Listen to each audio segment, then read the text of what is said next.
Hello, hello, hello, and welcome to the Rag Company podcast. I've got to my right Dylan von Kleist from RUPES, and he's joining Levi and Anthony and I for a special DETALKSCAST, I guess we can call this again. Yeah, we're on location. Where are we at? We're on location at RUPES in Colorado. So in the boardroom, no less. Really, we're in the boardroom of RUPES. The boardroom. Okay. Anyway, basically, we're here to talk about something specific today, and I'll let Dylan kind of explain. But for those of you guys that are wondering why we're here, if you haven't watched any of the videos that maybe we put out at this time, that if you're listening to this yet, right, we're here hanging out. Mm-hmm. We're doing some videos. We're doing some podcasts. We had an open house here. We're having fun. We got to build our own tools. So lots of fun stuff that we've been doing here. Had a great experience. So thank you for bringing us out. For being so accommodating. Yeah, helping us do this. Tit for tat, right? You guys took care of me while I was in Idaho, and I bring you to Colorado, and then this whole vicious cycle where we're just trying to one-up each other. And then you come back in a few months, so we're even better. We're going to up the ante, so to speak. So, well, as I said, Dylan has a specific subject in mind I think we can all agree is going to be something fun to talk about. So, absolutely. If you wouldn't mind. Yeah, no, it's something I think that we can all riff on a little bit here because of our involvement in social media and that world is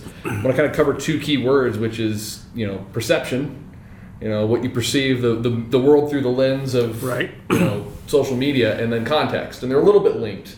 But I really want to kind of dive into the heart of, for guys who are running businesses or people who are just enthusiasts about this stuff, what you see on Instagram or what you see on Facebook from, maybe you look up to a shop or you look up to Levi or you look up to me or one of you guys or any number of pages you're following, you have a tendency, I made the analogy when we were in the car earlier today, people, a girl will take 10 selfies before she gets the right one, right? Yeah. Yep.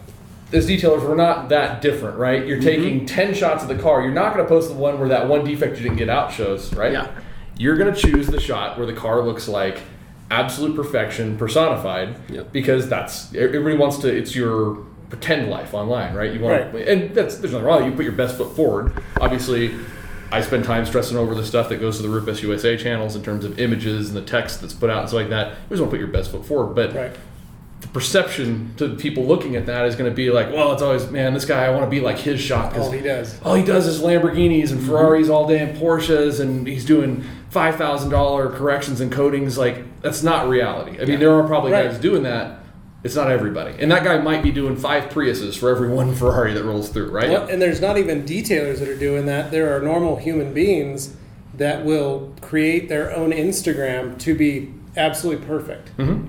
It's all fully staged. It's curated. Yeah, it's a curated Instagram where it's fully staged photos, and like there's one person that I know that was doing, like, say you take the 3 tiles on Instagram and you just go straight down. The first tile post was always like an inspirational quote. Mm-hmm. And then the second one was like food. And then the third one was like that person doing something fun for the day. But it was exactly perfect. So they got to make those 3 posts. They have to make those 3 posts every time because that's how it's got to look on the Instagram. Mm-hmm. And doing it for the gram, man. Yeah, and it's like that's not your real life. No. That's not, people can look and go, oh, I wish I had their life. But they are working at giving you that perception. Yep. Just like a detailer will he's not going to take pictures of the dirty minivan. Mm-hmm. This person only paid me to vacuum the inside. Hashtag detailers of Instagram. I mean, like that's not going to happen, right? That doesn't get. You want to show off the work that you've just finished on something cool, exactly, because you want, like, oh my gosh, we got a Lamborghini in the shop today. Let's take a couple of photos of it.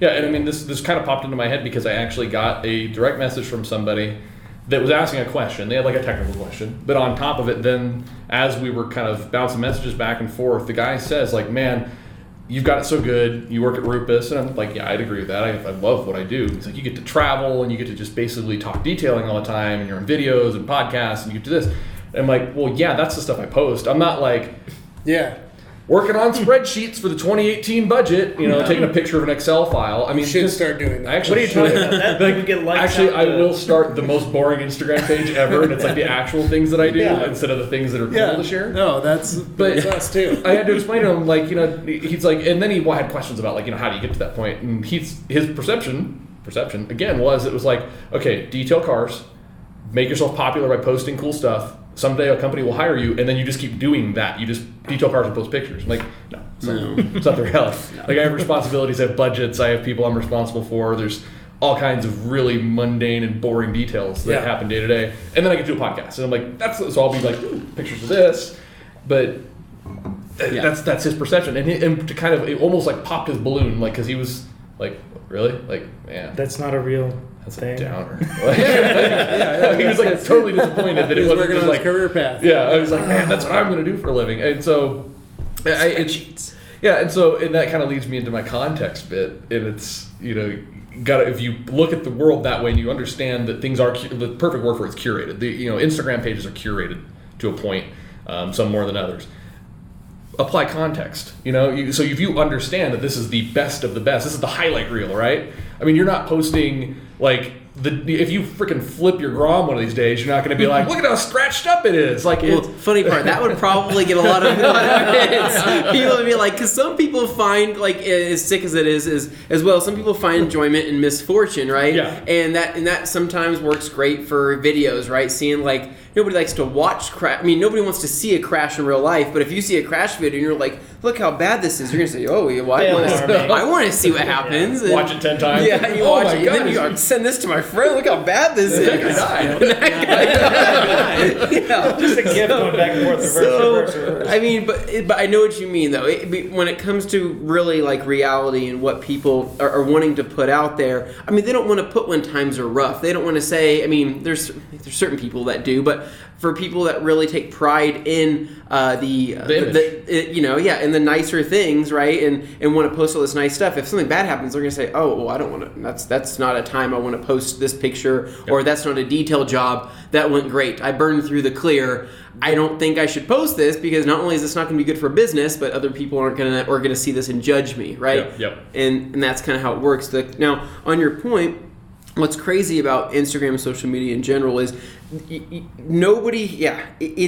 there was a social, how do I say this? There was a social experiment that was actually done for somebody's project in college. I was actually reading this on Reddit. She was in London or something like that. She did her whole entire year, one of her projects, she did an entire year where she did not leave her apartment, right? She went to a store and stuff like that. But basically on her Instagram and on her social media, put that she was abroad in all these different places, right?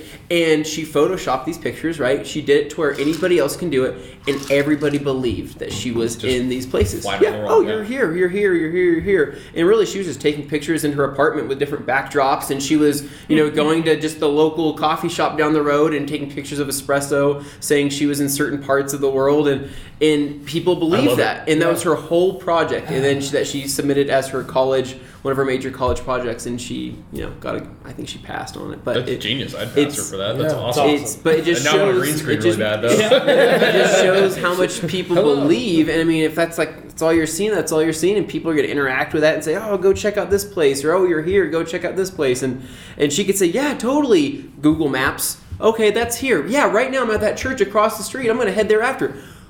Anybody will believe that. I mean, I would. So she's definitely there. She's at the church, I guess. And for every skeptic out there of anything, there's always a bunch of people willing to believe whatever it is someone's putting out there. Right. So this is just an example of that you have. Exactly. So imagine, and bring it back to detailing, for the people that are posting these pictures of cars and these nice higher-end cars. Now, let's honest question. Do you think every one of those cars is actually in their shop? Do you think they're doing one of those cars, or do you think they're pulling those pictures from somebody else? I'm just saying. It's happened. I'm just saying. I've seen it. I've seen it. And there's guys that will watermark their images specifically for that because they're trying to keep other guys. It happens. I know a number of guys that have repeatedly had stuff stolen from them. Where it's like, they find a website somewhere and it's just basically full of all their work. And they're like, what the hell's this guy? Yeah. And those guys will disappear because as soon as they are caught, they take all the images down, disappear, try and hide, and then find another one to try and emulate. It's like catfishing, but for details. But for details. And a lot of people, if you go back, let's just say if I went back through 2 years ago on your Instagram or your social media and I pulled some old picture that you probably even forgot about, right? Yep, exactly. You don't know all your pictures. Took that picture, I re-edited it, flipped it towards the opposite way, right? Throw it in there. I'm like, oh, this is the Ferrari that I, had in the shop today here at the Rag Company. People would say, oh, cool Ferrari, awesome, I love that. Yeah. You would even see that and say, yeah, that's a cool looking Ferrari. I did one just like that 4 years ago. Yeah, Really a lot like crazy. that. But I did the other side of okay,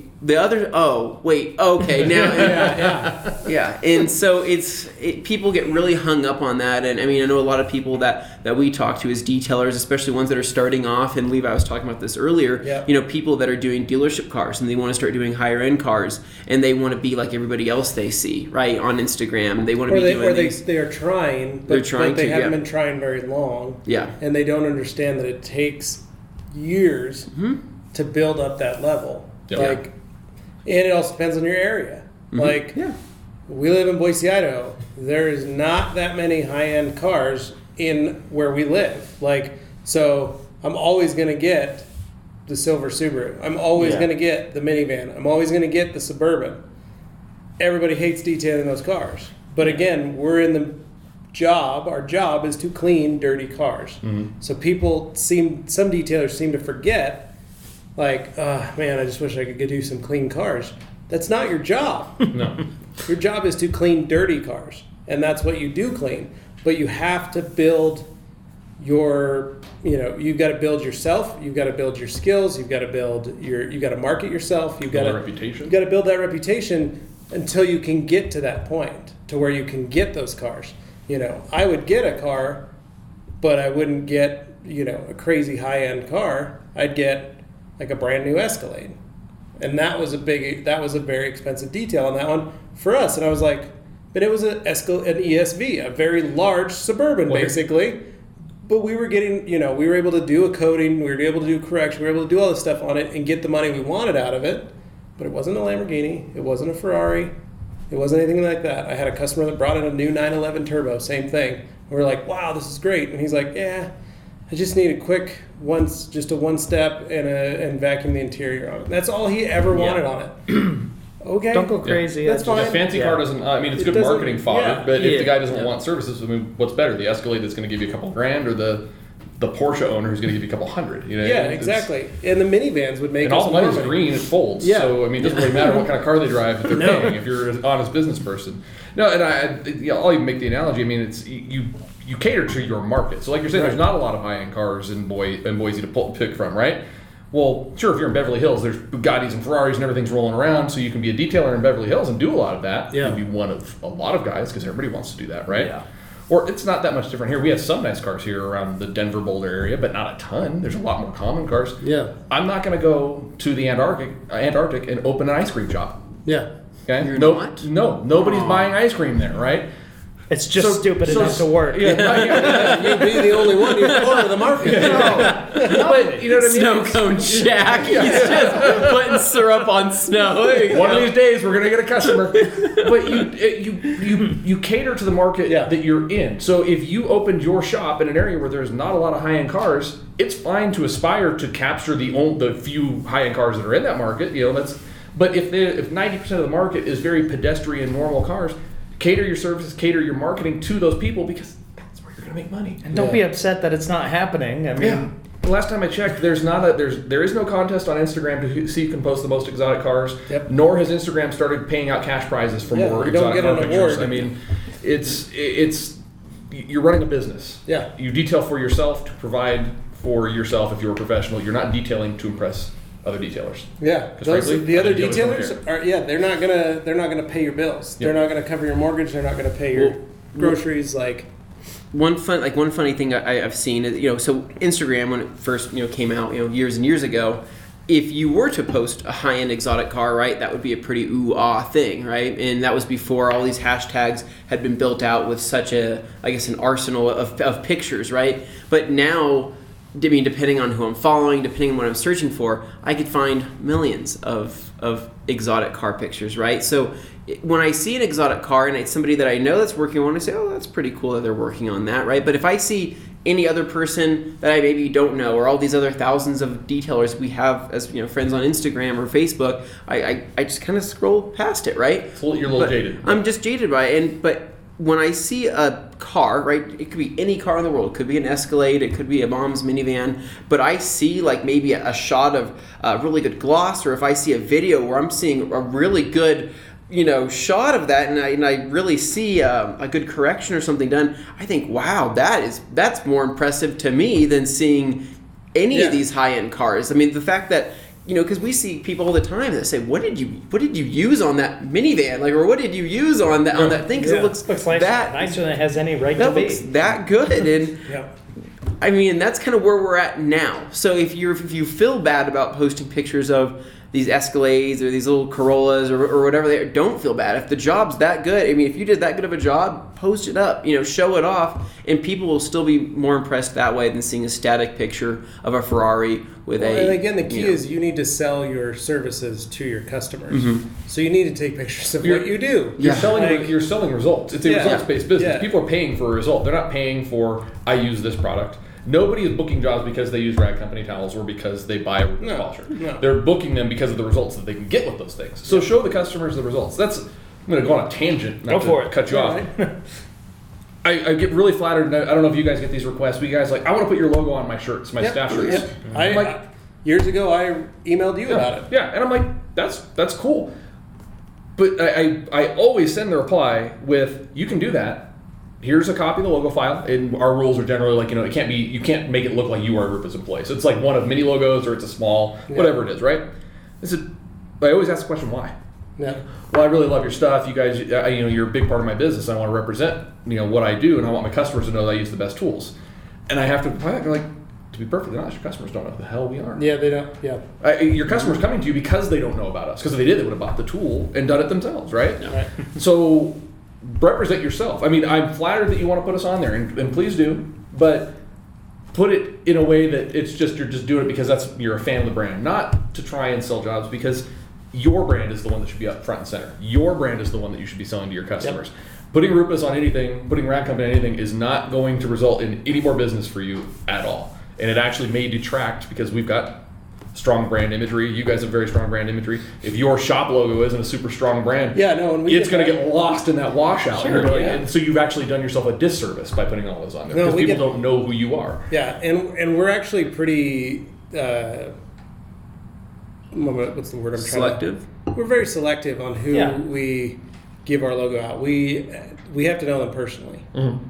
That's our big thing. We need to at least have met you before, or spend some time. It's like you said, you don't want somebody passing themselves off as an employee. Yeah, it's a RUPES team member, big huge RUPES logo. Yeah, and they show up, and you're like, let's say they walk into SEMA, and you guys are like, who is that guy? When did we hire him? Who is it? Yeah, you don't know if they're out there making you look bad, and you can't control that. You have to understand, you have zero. Somebody could easily go and steal our logo and go use it on their stuff, and we wouldn't be able to control that. Same with your logo, anything like that. Yeah. But the fact of the matter is, you just have to be clear about what you represent, and hope that gets above. Well, and like we just had a guy go, a good friend of ours, Mark Elliott at Firehouse Auto Spa, he wrote me and said, hey, I've got an account. I'm doing the Amelia Island Concourse the auction, and we're going to be, I've got the account. I'm going to be polishing cars and cleaning them up and getting them ready, and I'm going to be using your towels specifically. Is there a way I can get the logo? And I was like, of course. Mm-hmm. Like,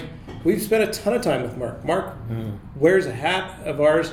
In just about every picture of him on Instagram, he's just wearing a Rag Company hat because he loves the hat, and he does buy products from us, and he does call in and place his order, and he does do, and we've worked on site jobs with him and things like that, but that's someone we know, and he's going to an event, and it's not a typical, this is me working out of my shop shirt, I'm doing this, it's Florida. He's going to a very prestigious event that he's going to be working at and clean cars on, and he's going to have a professional photographer taking photos. He just wants to utilize our products and give us, and we said, if we can have access to those pictures so that we can use them, by all means. Marketing. Same arrangement we have. For us, it was like, done, easy. Same arrangement we have, Scott Nichols from Estate Details, so he does Pebble Beach, and he's very connected in that community, and so he's a big fan, and I think, Scott can correct me on when he You've got one of his shirts, I believe, under the backseat. Yeah, he just sent me a bunch of his shirts from this week's concourse. So we send him the logos, and he actually does a nice RUPES branded thing. And he's prepping cars for people who are familiar with the business, and these are award winners. Pebble Beach is it's the Super Bowl of the car shows, right? And I would, like I said, Scott could correct me if he listens to this later. He sent me an email. No, I wouldn't. But I'm pretty sure Scott would use our stuff even if we didn't support him for Pebble Beach. But we understand that it's a big undertaking. So hey, you know what? Yeah, sure. If you're going to be out there, we'll float you some pads. We'll let you use the logo. We'll do some cross marketing. Let us get the pictures though when you're done, and you can be Team RUPES at the show. That's fine. Mm-hmm. And it's a marketing partnership. More than anything else. And again, we know him well. We know he knows what he's doing, clearly. And Scott knows what he's doing. So it works out. And we do that with a number of guys. I mean, there's the Nick Chapmans of the world who are doing things working with Gas Monkey Garage. And he gets our polishers in the background. Nick's back there polishing behind all the TV show stuff. And he happily does it. So we support, what he does occasionally. Yeah. And it's you're right. You have to have a relationship with them. And even then, it stops at, This is a partnership. You're using our stuff, but it's still about you. You're the guy doing the work. Yep. Can't ever take that away from these guys, because I could send a polisher to Pebble Beach, but if somebody doesn't pick it up and actually put it to the car, it doesn't do anything, right? Yeah. So it's all about the guy who's actually doing it. And Kevin Davis had a really good point back in the day. Was one of his things was don't tie your company brand to a company. Mm-hmm. Like, don't tie your detail shop to the rag company or to RUPES, because your customers don't know anything about that. It's meaningless. And you're diluting your own personal brand until you can get to a point where you can do stuff like that, where you are working just fine and you are being able to achieve that level. And there's a lot of guys, and we get a lot of comments, those of you that are listening, we get a lot of comments on, can you sponsor us? Yeah. Can you sponsor me? Yeah. Send me towels. I'm going to give you a shout out on Instagram and Facebook. And then you go and look at their page, and they have 15 followers, and it's not. But it's not. I'm sorry. I'm not counting out the followers, man. But what I'm not going to say is I understand what they're trying to do. Yeah. But you need to build your brand. Because you only have 15 followers on your company page or your Instagram, or maybe you have 50 followers on your Facebook page, and that's it. There's nothing wrong with that. There's nothing wrong with that. But you need to focus on yourself and your company and pushing your own company brand before you even think about helping push ours. Yep. Because you need to be successful. There's a lot of people. We don't need to be successful with your company. Yeah. We need you to be successul, because if you're not successful, we can't sell you towels. No. Yeah. We can't sell you polishers. That's the bald-faced truth right there. We're in this to make money, guys. Yeah, we all have jobs just like you. I need you to be successful, because I can't have you not making money at your detail shop, because then it's going to hurt you and your family. And I don't want to associate our logo to be the reason that you're not successful. Well, does that make sense? Yeah. Like, and I'll even throw this out. I don't respond to sponsorship requests, and I do don't mean that in that I don't respond. We don't do sponsorships. Yeah, we don't either. What I do is marketing partnerships, because it's a two-way street. If I'm going to give you stuff, or if I'm going to give a discount or throw our logo behind something, it's not, here's some stuff, shout me on Instagram. That doesn't, no. I can shout myself out on Instagram, thank you very much. I don't really need it. Yeah. But it's a two-way street. I need you to go produce content. Yep. I need you to go get some really cool images at a place I'm not going to be. It's not, here's stuff, thanks, throw a hashtag in there every once in a while and we're good. It doesn't work that way. And I don't know if you're a part of it, and if you're not, I'm going to invite you into it because it's just popped in my head, but this discussion happens a lot. There's an automotive aftermarket networking group on Facebook, and it's people who are industry supplier side. Yeah. And it's become almost a running joke. Like, people are like, yeah, I'm going to build a car for SEMA and I need free this, free that, free this, free that. To the point, like, everybody gets hit up in this group. Like, every wheel company's there and they're like, yeah, that guy emailed me too, and that guy emailed me, and that guy emailed me. Yep. The part that these people making the requests are missing is that it's more than just a shout out. It's more than this. I want somebody who I can work with for the long term. I want somebody who I can say, here's some stuff, give me some cool shots, show it to people, do something for me. Because just giving it to you so you can use it at a discount in your business and get me a couple Instagram posts doesn't pencil out. Yeah. And like you said, ultimately, we have fun doing this, we educate people, and also, but the end game is we just gotta keep the lights on. Yeah. I mean, this building didn't pay for itself. I mean, I can't have you guys out here and host an open house event and, have coffee and water and everything for everybody if we're not selling polishers. Yep. That's the end game. I mean, the dirty truth is, we're all capitalists in this. This is not charity. Right. If you don't know that going in, I'm really sorry. Yeah, exactly. So, yeah, but we've all got to eat. yeah. Plain and simple. Yeah. You got to buy groceries. You got to take care of your family. You got to have a roof over your head. Yeah. And if you can't do that stuff on your own, I can't help you grow that. What I do is not going to help you grow that. Yeah. You have to do it yourself. Yep. Just like, and I don't want to be a jerk, but I had to do that. Mm-hmm. Like you had to do that. Got to pay your dues. Anthony's done that. Dane's done that. We've all had to start somewhere, push ourselves to get to the point that we are, Yep. and grow ourselves to the point that we are. Yep. So, Yeah. Which, Yeah. see, you keep lopping them up, and I'm gonna knock them out of here. So you've circled me back That's the way around we do it. That's the to way my we do other it. word, which is context, and it ties in. And so, again, viewing the world, understanding that there is a perception, and applying context to these things, and understanding that I can say nobody, very few, or the exceptional circumstances are the people who just fall into this business and they're instantly successful. Yep. Plenty of guys. We were talking about like Wes Walls from Elite Finish. He's, and Yeah, so Wes is a and good yeah, he. If you hear his backstory, that dude went through struggles, and Yeah. people now follow him on Instagram. And if you look at his page now, you'd be like, "Holy, I want to be him." He's got a better beard than me too, but he's paid his dues. Yep. He didn't document it on Instagram like, man, having a rough day today, business sucks, not booking jobs. That part didn't happen. So you have to view everything in context, and that goes beyond even just the things we're talking about, like envy. Context is not applied a lot of times in our industry, and I'll use us as an example. And I made this comment to somebody recently. We had a guy make a comment on a post. He's like, somebody said, "Ian, I need to get my LHR 21 serviced." First comment in, guy goes, "Man, I hear a lot of things about RUPES tools having problems." And I go, "Okay, yeah, let's think about this in context though. Does anybody go to Facebook, Instagram, or anywhere and just post up, so I plugged in my RUPES today and it worked exactly as I expected it to"?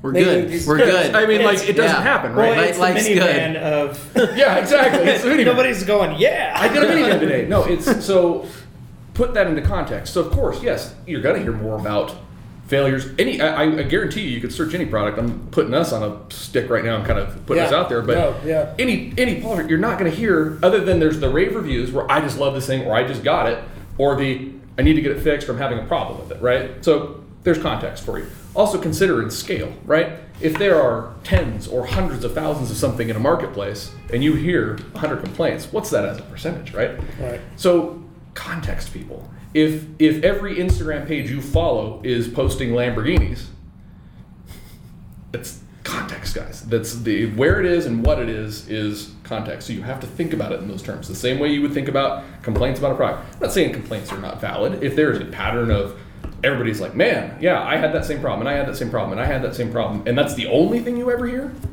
maybe there's something to that. Yeah. But if you just point to, the negative, well, yeah, I've heard a lot of people have problems with that. Think in context. Think in scale. The world is bigger than what happens on social media. There are lots of people who never post anything online, never post a review, never post a picture. It's not part of their deal. Have great experience. Yeah, have great experiences. They're not gonna. And again, today my car started. Should I have gone to Instagram and been like, "Kick ass, Chevy. My 2017 truck started today." 100th day in a row. Yeah, 100th day in a row, my new truck started without a problem. No, Hashtag but you know what? Chevy I'm probably guilty of it too, because if my 2017 didn't start, what would be the first thing I would do? Is I'd go to social Truck media and be didn't like, work. "Man, dude, my auto start on my truck didn't work. First world problems." Yeah. But, and then be like, "Oh man, there must be a problem with the remote start on 2017 Chevy Silverados, right?" No, you don't have the other end of the spectrum, because nobody goes to tell you how great things are, how normal things are. Well, and it even personally. Yeah. Your and I Facebook pages, we don't talk about the times when our children have meltdowns. Yep. And we have to hit reset, Mhm. and how stressful that is. We don't talk about when we come home from work or we're calling on our way home and our wives are like at their wits' end. Yep. And they just need a break. Yep. Like, we're not texting about, I've been up 4 times in a row at night because my son's blood sugar has dropped so low that I'm just trying to keep him up. Like, Exactly. we're not, like, I'm not posting about I'm having this great trip here visiting you. All the while, my wife is trying to tear down our house to get it ready for sale. Yeah. I'm not we're not posting about that stuff. Yeah. And so it can be, we have great jobs. Yes, we are blessed to be able to do this stuff, but we have the exact same problems that everybody else does. And just because it looks like, oh, those guys made it, there's still Living the dream, man. There's still struggles. There's still day-to-day events that can cause turmoil. There's still all of them. Yeah. Regardless. It's the highlight reel of your Yep. life, right? I mean, nobody wants to scroll back through their feed and be like, man, Remember my that life day? sucks. Remember that day? That was a real downer. It's also because it's just so easily accessible. I mean, back in the day, the only way you would, I guess, make your highlight reel is by taking out the old Polaroid, right, and taking pictures and printing them off. And some people hung them on their walls. Some people put them on a bin to never look at again, right? Exactly. Yeah. It's the fact that Put 'em on the fridge. it's the fact that I can pull up my phone. I'm gonna go back to 2013. Oh, there's everything I did in 2013 in seconds. Yeah. Versus I gotta go climb my ladder into my attic, pull out one of my bins that I have labeled as summer 2013, Blow the dust off. lake pictures or something like that. I'm not gonna do that. But it's just the fact that it's so easily accessible, and I think it all comes down to a psychology thing that before you go and make this post, you think to yourself, do I want this on my timeline? A year from now. Permanently. Do I want this on my timeline a year from now? Whatever it is, right? It's going on your permanent record. And there's very few people that will go back and delete old pictures. I don't really know of a whole lot of people that do that unless they're deleting pictures of their ex-boyfriends or girlfriends. Dane deleted a bunch of photos of his girlfriend because he ran out of room. Guys, well, he ran out of room on his backed phone up in the cloud. and had Yeah, to take a lot of okay, behind the okay, scenes good. photos. Context, Levi. Good, Context. good. Wow, We're see, backed this up on is the what we're cloud. talking about. So See, daily struggles. it's just something that, I mean, it's just so easily accessible. It's so easy to view somebody's page and think that they're having the best time of their life, and so but it's kind of sad though too, because when I see somebody that posts something that is sad or depressing, or if they post that somebody died, I'm like, oh, I don't want to see that, right? Initially I feel kind of bad, hey, sorry for your loss, but let's go ahead and scroll past that to the next happy post. Oh, here we go, somebody got promoted, congratulations. And I think that social media is a big curse and a blessing for businesses. It's a big curse and a blessing for people who are trying to portray these awesome things, because it's not always butterflies and rainbows and. Yeah.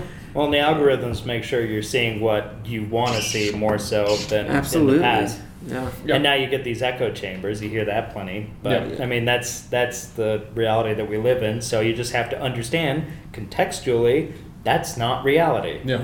Yeah. Period. If anybody's aware of I'm seriously curious now, you're trying, has anybody started the my day is crappy Instagram?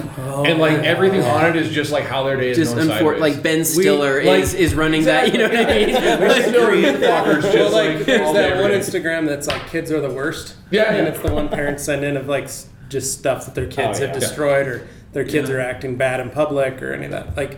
We need something like that where it's my life puts everybody back, It's FML now. because then if you are having a bad day, you can watch that and maybe feel better about your life. Detailing trials and tribulations. Yeah. Start that one and just be burned an edge today. Yeah. Customer didn't pay. Yeah. 4 weeks booked with minivans. Are you just the most and then to see how many followers I get on it. dirtiest cars in the world, Yeah. just trash. Getting paid for wash and wax, can't sell a correction and coating to save my life. I don't know. Maybe there's some value in this. Yeah, I'd find some good. If humor somebody in is that. aware of that page, please tag me on a page that does that. I'm morbidly curious to see the negative side of social media. I doubt it exists or exists to any large It degree. would be pretty funny though if we could. I think it's just limited to the people who feel a little bummed out every day, and they end up putting that out there, and that's their whole voice The boo-hoo as a woes person. me, It's just the feel sorry for me all the time. Yeah, And- pity parties. But then you just get jaded to that because oh, that's just how that person is. That's just yeah.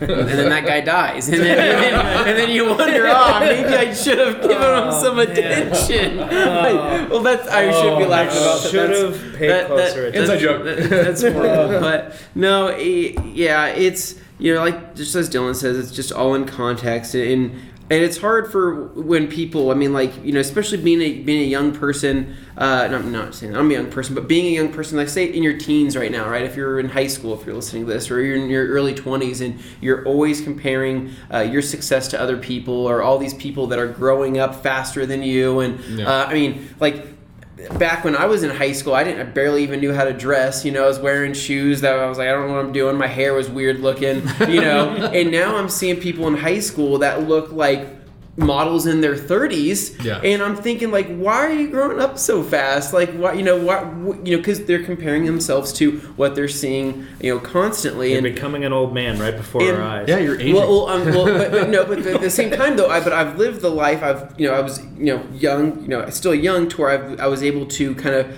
portray what we want to see. Like back when I was, you know, engulfed in the fitness life, right? Yeah. There was a week when I looked the best I've ever looked in my entire life, right? I took more damn pictures of myself that week, right, than ever, like right? I know. I literally know. But that's it, though. That's seriously. I literally booked Still your like profile pic right now, right? I booked like three photo shoots. I was taking all these selfies, and in my head, I'm like, if I trickle these out over the next year, people will think I am constantly ripped and in shape. And then you totally let yourself go. And then I could totally let myself go. And like, you know, and go down You're like 400 pounds, eating potato chips, like, still got 5 left. So, and then I run into somebody in person and say, Anthony, wow, you gained You look nothing like your tremendous Instagram. amount of weight from this picture you posted yesterday. And I was like, yeah. I'm retaining a lot of water. The creatine's really catching up with me. But it's funny because I've done stuff. I've been guilty of things like that. And it wasn't really until, you know, I started, I don't know, like, you know, maturing a little bit more and realizing that there's certain things out there that are posted just for attention. There's people that just do things because they want attention ultimately. And that's really diving deep into, like, internally, you have to ask somebody, why did you post that picture? Mm-hmm. I posted it because I thought it was a good picture? No. You posted it because you wanted likes? Yeah, okay, now we're on to something, right? We posted because you wanted compliments? Well, yeah, I wanted compliments. Okay, so you posted it so you wanted attention. No, I don't need attention. Well, you do, and you like it, right? And there's studies that have repeatedly shown, I mean, there's links directly to like count. Like, that's why people sit there and constantly refresh right after that post, because there's that hits, the dopamine hit. You're like, yeah, oh god, like another one. I'm even guilty of doing it for the company page sometimes. I'm like, oh, dude, that it's either that or cocaine. So. Yeah, either one or the other. It's a drug for sure. Yeah, it is. It is very much a drug. There's a chemical response in your body to what is essentially electronic praise from other people, right? Yeah. It's a little sick that's where we are, and you have to be self-aware enough that you can back off and realize that, hey, that's not real life. That's my context. It's cool to have a lot of followers and all that stuff, but it shouldn't be everything to you. And I'd even wrap that up by saying to people, like you're saying, because I do feel bad for kids now that look at this stuff and they're trying to live up to an unachievable standard, because real life doesn't allow you to take 10 copies of something and pick the best one. You make a choice and you do it, right? It's not like the internet. Well, if you find certain people inspirational, like if you're a detailer starting out and you really, really like what some guy is doing, and you, instead of just assuming that everything was handed to him and he's a success, reach out, have a real connection with him versus just looking from the sidelines. Not everybody's going to be responsive to that. I mean, I guarantee you're going to contact some guys and be like, I don't have time. But if you have a bunch of guys you're following, I guarantee there's enough good people in this industry. If you reached out and said, hey, I'm just getting started, I follow you, I really love what you're doing. If you have a moment. I got an email like that last night. Yep. And it is a very well written, very long email, but it had a ton of great points. Mm-hmm. And it was about midnight. I was reading it, and I was going to write him back, but I thought, no, I need to take my time and respond back, because he invested some time. He's spending some time to write me this email. I deserve to spend the time writing it back. A proper response, not a 10-word. Hey, thanks, man. Appreciate it. Yeah, give me a call anytime you want. Thanks. Bye. Yeah. I need to answer his questions fully, and he took the time. Yeah. And he's reaching out. If you were him and you got that one sentence reply. You got to thanks, remember buddy. Send.